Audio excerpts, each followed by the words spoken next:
नमस्कार विद्यार्थी मित्रांनो, आपल्या सर्वांचं स्वागत आहे GK24 मराठी या एज्युकेशनल चॅनलमध्ये. तर पहा, ICDS भरती 2025च्या निकालाबाबत तसेच कट ऑफ संदर्भात आणि त्यासोबतच 90 मार्क असणारे सर्व उमेदवार या ठिकाणी पात्र आहेत.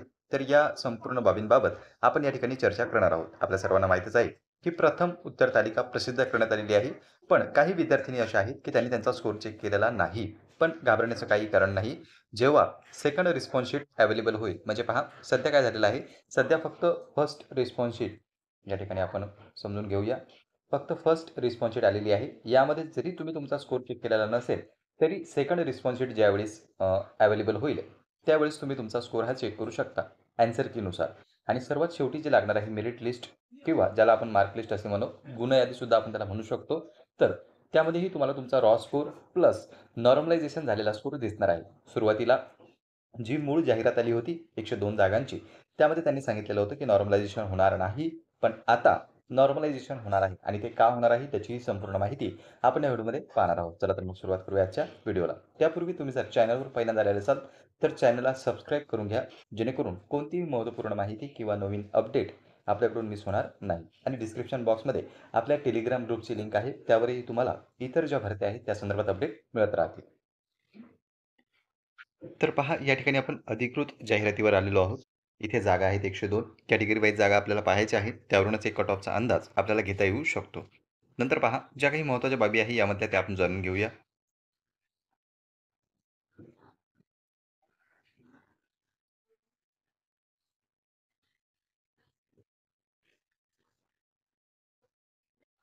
इथे पहा आता, परीक्षा ही तुमची कॉम्प्युटर बेस्ड ऑनलाईन पद्धतीने घेण्यात येणार आहे. परीक्षेच्या प्रश्नपत्रिका वस्तुनिष्ठ बहुपर्यायी स्वरूपाच्या असतील. आता तुम्ही एक्झाम दिलेलीच आहे, त्यामुळे याबद्दल जास्त जाणून घेण्याची आवश्यकता नाही. पेपर फेस करताना याबद्दल सर्व बाबी तुम्हाला कळालेल्या आहेत. इथे पहा, मुलाखत तुमची होणार नाहीये. हे तर कन्फर्म आहे की मुलाखत होणार नाही. 5वा महत्त्वाचा पॉईंट आहे ती म्हणजे उमेदवारांची निवड सूची तयार करण्यासाठी शासन परिपत्रक सामान्य प्रशासन विभाग हा जो काही क्रमांक आहे जी-आरचा, यामधील निर्णयानुसार कार्यवाही करण्यात येणार आहे. आणि तसेच 6वा महत्त्वाचा पॉईंट आहे अत्यंत गरजेचा, तो म्हणजे की हा जो 2022 मधला जी-आर आहे 4 मेचा, त्यानुसार गुणवत्ता यादीमध्ये अंतर्भाव करण्यासाठी उमेदवारांनी एकूण गुणांच्या 45% गुण प्राप्त करणे आवश्यक आहे. एकूण गुणांच्या 45% म्हणजे तुमची जर परीक्षा 200 गुणांची झालेली असेल, तर त्याचे जर तुम्ही 45% काढले, तर 90 गुण 45% होतात. 90 किंवा त्यापेक्षा जास्त मार्क्स मिळवणे कंपल्सरी आहे. जर तुम्हाला 90 पेक्षा कमी मार्क्स मिळाले, तर तुमचा गुणवत्ता यादीमध्ये समावेश होणार नाही. हा आहे महत्त्वाचा पॉइंट. 90 प्लस ज्या विद्यार्थ्यांना मार्क्स असतील किंवा विद्यार्थिनीच आहेत सर्व या ठिकाणी, तर त्यांचाच अंतर्भाव हा गुणवत्ता यादीमध्ये करण्यात येणार आहे. 90 पेक्षा कमी असणाऱ्या विद्यार्थिनींचे नाव यामध्ये नसेल. दुसरं असं, की 90 मिळाले म्हणजे तुमचं सिलेक्शन झालं का? तर नाही. 90 मिळाले यावरून तुमचं सिलेक्शन झालं नाही. 90 मिळाले तर तुम्ही पात्र होता फक्त. या ठिकाणी क्वालिफाय होता तुम्ही मेरिट लिस्टमध्ये येण्यासाठी. आणि मग त्यामधून जागा किती आहेत, कोणत्या कॅटेगरीच्या किती जागा आहेत, त्यावरून निवड तुमची केल्या जाणार आहे. तर सुरुवातीला 90 गुण घेणं गरजेचे आहे, जेणेकरून तुमचा गुणवत्ता यादीमध्ये समावेश होणार आहे आणि त्यानंतर तुमचं सिलेक्शन होईल. आता महत्त्वाचं, पहिली ॲन्सर कीनुसार जर तुम्हाला 90 गुण नसतील किंवा तुम्हाला जे गुण मिळालेले आहेत त्यामध्ये बदल होणार आहेत. सध्या जे तुम्ही रॉ स्कोर तुमचा चेक केला, निगेटिव्ह मार्किंग वगैरे जे काही कमी जास्त करून, तर त्यामध्ये बदल होईल. का बदल होणार आहे? आक्षेप घेण्यासाठी आपल्याला लिंक ओपन करून त्यांच्याकडून देण्यात आली होती. तर त्यामध्ये ज्या विद्यार्थिनींना असं वाटलं, की प्रश्नामध्ये चूक आहे किंवा पर्यायामध्ये चूक आहे, तर त्यावर त्यांनी आक्षेप घेतलेले आहेत आणि त्यामुळेच काही प्रश्नांची उत्तरेही बदलू शकतात. विविध शिफ्टमध्ये परीक्षा झाली, तर त्यामुळे काही जे आहेत प्रश्न, त्यामध्ये नक्की बदल होईल आणि म्हणूनच तुमच्या मार्कांवर त्याचा डायरेक्ट प्रभाव दिसणार आहे.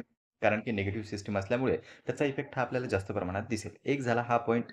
दुसरा पॉइंट, तुमच्या मार्कांमध्ये केव्हा बदल होऊ शकतो? ज्यावेळेस नॉर्मलायझेशन होणार आहे, त्यावेळेसही तुमच्या मार्कांमध्ये बदल होऊ शकतो. आता नॉर्मलायझेशन किती मार्कांचं होईल कोणीही सांगू शकत नाही. ते 10 मार्काचं होऊ शकतं, 5 मार्काचं होऊ शकतं, 15चं होऊ शकतं, 20चं होऊ शकतं. इव्हन 30 ते 35 मार्कसुद्धा तुमचे वाढू शकतात आणि 20 ते 25 मार्क तुमचे कमी देखील होऊ शकतात. तर अशा पद्धतीने नॉर्मलायझेशन होऊ शकते. इथे पहा, आणखी काही महत्त्वाचे पॉइंट आहे. परीक्षा ही कॉम्प्युटर टेस्ट पद्धतीने घेण्यात येणार असून प्रत्येक सत्राच्या प्रश्नपत्रिका स्वतंत्रपणे उपलब्ध केल्या जाणार असून एकापेक्षा जास्त सत्रात परीक्षा आयोजित करण्यात येणार आहे. सत्र 1 व अंतिम सत्र यामधील प्रश्नपत्रिकेचे स्वरूप व त्याची काठिण्यता तपासण्यात येऊन त्यांचे सामान्यीकरण करण्याचे बाबत TCS कंपनीकडून देण्यात आलेले सूत्र वेबसाईटवर माहितीसाठी प्रकाशित केले आहे आणि सदर नॉर्मलायझेशन सर्व परीक्षार्थींना बंधनकारक राहील, अशी माहिती तिथे त्यांनी दिली. नॉर्मलायझेशन जे आहे त्यामुळेच तुमचा रिझल्ट जो आहे तो ठरणार आहे. तुम्ही या ठिकाणी मेरिटमध्ये येणार आहात किंवा नाही, हे ठरवण्याचं काम करणार आहे ते म्हणजे नॉर्मलायझेशन. तर नॉर्मलायझेशन का होणार आहे? कारण की विविध शिफ्टमध्ये आपली परीक्षा झाली. वेळापत्रक जर तुम्ही पाहिलेलं असेल, तर त्यामध्ये तुम्हाला दिसून येईल, की किती शिफ्टमध्ये तुमची एक्झाम झालेली आहे.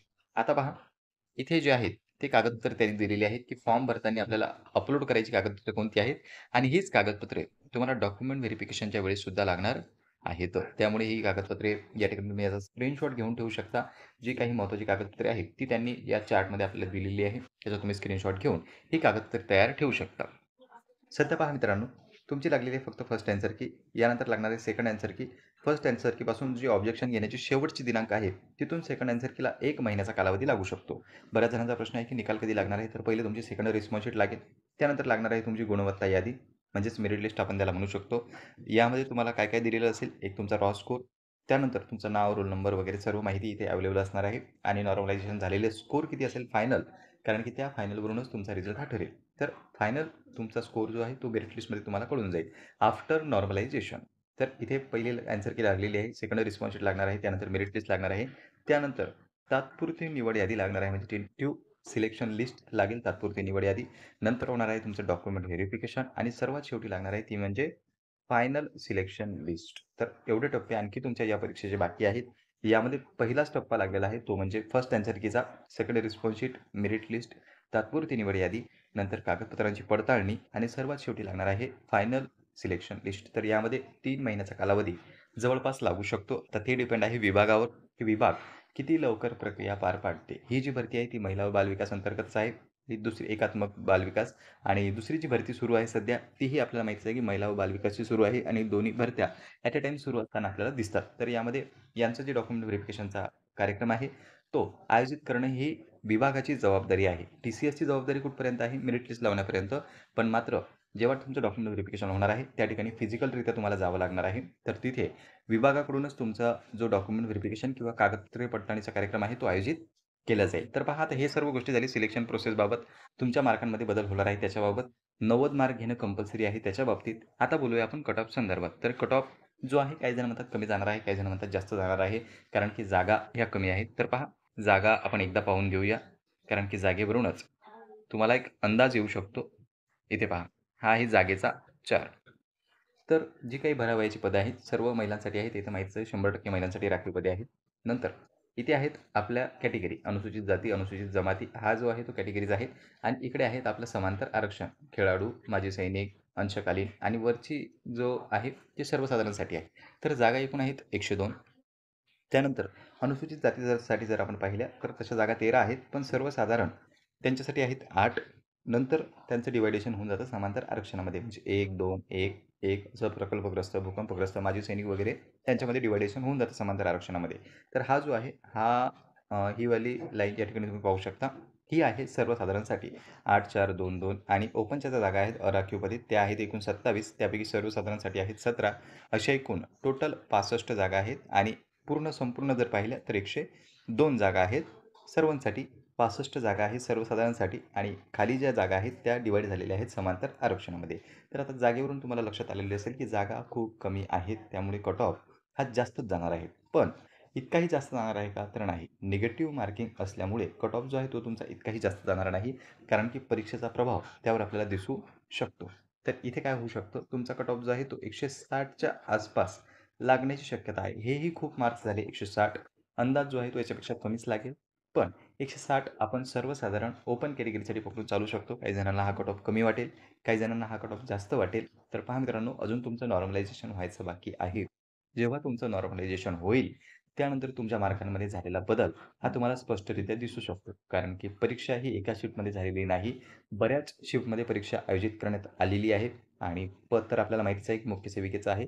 तर त्यामुळे इथे या ठिकाणी 160च्या आसपास कट ऑफ लागू शकतो. आफ्टर नॉर्मलायझेशन, हा बिफोर नॉर्मलायझेशन नाही आहे. आफ्टर नॉर्मलायझेशन कट ऑफ जो आहे तो 160च्या जवळपास जाऊ शकतो ओपन कॅटेगरीचा आणि सर्वसाधारणसाठीचा. त्यानंतर जे काही खेळाडू आहेत, माजी सैनिक आहेत, त्यांचा कट ऑफ ऑफकोर्स कमी जाणार आहे.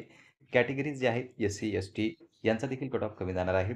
सर्वात हायेस्ट कट ऑफ हा तर ओपनचा लागणारच आहे. त्यानंतर ओ-बी-सी, ई-डब्ल्यू-एस, एस-सी-बी-सी असा कट ऑफ आपल्याला दिसू शकतो. त्यानंतर एन-टी, एस-बी-सी आणि नंतर एस-सी आणि सर्वात कमी हा एस-टी कॅटेगरीचा कट ऑफ जाईल. त्यासोबतच जे काही समांतर आरक्षणामधले माजी सैनिक असो, खेळाडू असो त्यांचा कट ऑफ त्याहीपेक्षा कमी लागताना आपल्याला दिसेल. तर 160च्या आसपास जर मार्क्स असतील, तर तो तुमचा चांगला स्कोर आहे. पण अजून तुमचा स्कोरच फायनल झालेला नाही. सध्या फक्त फर्स्ट रिस्पॉन्स शीट आली. आता आपल्याला सेकंड रिस्पॉन्स शीटची वाट पाहायची आहे आणि त्यानंतर दिसणार आहे आपल्याला मेरिट लिस्ट. तर पहा मित्रांनो, या ठिकाणी आपण जेवढे काही प्रश्न आपल्याला मागच्या व्हिडिओमध्ये विचारण्यात आलेले होते, त्या सर्वांची उत्तरे देण्याचा प्रयत्न केलेला आहे. एक तुमचा रिझल्ट जो आहे तो 3 महिन्याचा कालावधी लागू शकतो फायनल रिझल्टला. दुसरं तुमचं नॉर्मलायझेशन होणार आहे. नंतर 90 मार्क का कंपल्सरी आहेत? कारण की 90 पेक्षा जास्त मार्क मिळाले तर तुम्ही मेरिट लिस्टमध्ये येणार आहात, अन्यथा नाही. आणि एक्स्पेक्टेड कट ऑफ काय असू शकतो? या सर्व बाबींबाबत आपण चर्चा केली. तुमचे आणखीही काही प्रश्न असतील, डाउट्स असतील, तर तुम्ही बिनधास्तपणे कमेंट सेक्शनमध्ये कमेंट करू शकता. पुन्हा भेटूया अशाच एका माहितीपूर्ण व्हिडिओमध्ये. नमस्कार.